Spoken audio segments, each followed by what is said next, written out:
The humble British Polo Mint is the UK's #1 selling mint. The word polo comes from the word polar, to mean cool and fresh. It was introduced by Rowntree's in 1939. Well, it wasn't. It was delayed until 1947 due to a small skirmish with the Germans. Now made by Nestle, after they brought over Rowntree's in 1988, it resembles Lifesavers sold in other parts of the world. However, Polo Mints come in various different flavours: spearmint, fruit, sugar-free, to name a few. Also, as an advertising gimmick, you could buy the holes from the Polo Mints, and also some Polo Mints were sold with the hole filled in. The standard Polo Mint roll comes in a 10cm roll containing 23 mints.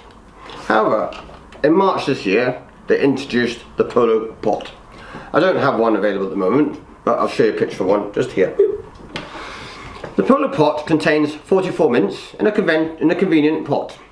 However, one of our subscribers has moaned that there is a significant price rise in the cost of a roll of polos to the cost of a pot. So what we've done here at Angry Warrior is that we have developed a small graph. We have taken the cost of the polo product and divided it by the number of polos. So the price of the product divided by the number of polos in the product, which gives us the PPP, price per polo. And here are the results. So, as you can see from the graph, the recommended retail price of a roll of polos is 60 pence, and it contains 23 polos. That equals 2.6 pence per mint. Now, I've got the pot. The recommended retail price of the pot is £1.49, and it contains 44 mints, which does, quite rightly, give a huge price spike to 3.4 pence per polo. Now, I've done some more research in this, and you can buy in bulk. You can get a whole box of polos, which is 48 rolls, for £25.99. That equals a total number of 1,104 polos. That equals £2.35 per polo. A bit of a discount there. However, what I found is the best price you can get is a 4-pack of rolls, which are available in most supermarkets and stores. Now, a 4-pack of polos you get for £1.35, and that contains a whole count of polos of 92, equaling the cheapest price per polo of £1.46.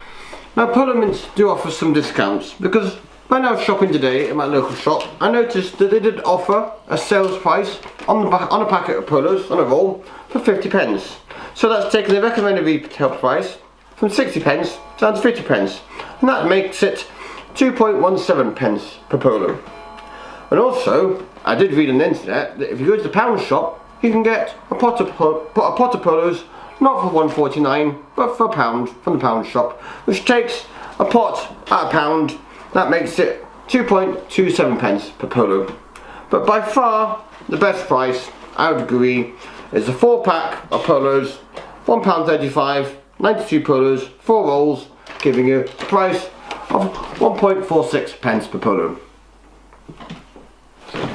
Now, we spoke to our friends at Nestle, and they were very accommodating, and they told us that the pots are very convenient, they're easy to open and close, unlike this one I've got here. They keep the product well protected, and they're for customers on the go, especially for car drivers, where they fit nicely into your car, into your holders, or into the cup rack, whatever we call it, yes, or at work to keep in your desk, or if you're on the go, in your bag. So really, you can buy a pot and you're really paying for the convenience. But my advice to you would be to buy a pot for one-off, see if you like the pot, and if you do, keep the pot, and then buy a roll and fill it up. If you don't like the pot, the rolls are still available, and Nestle have advised they're going to continue making the rolls. So it's up to you. You can either have a pot or a roll, but you really pay for convenience with the pot, hence why the price per polo goes up.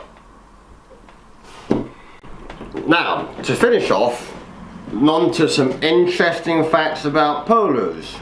Why do polos have the hole? Now, I thought this was quite simple, but I've looked on the internet and I've had a good look, and there are 5 main reasons why polos have the hole.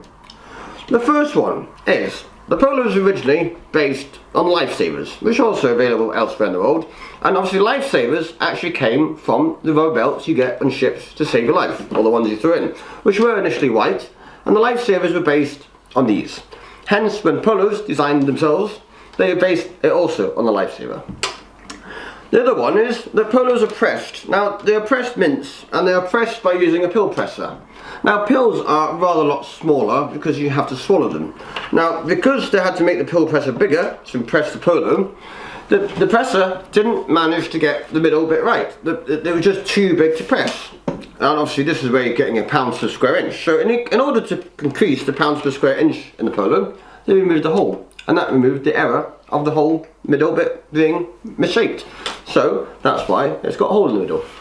The other one, which I thought was quite simple, there was a survey done in America of how many kids die from eating candy by suffocating when not swallowing it. So, put the hole in it to make them a lifesaver, stop you from choking. So, if you do swallow it and you do choke on it, you can still breathe through the hole.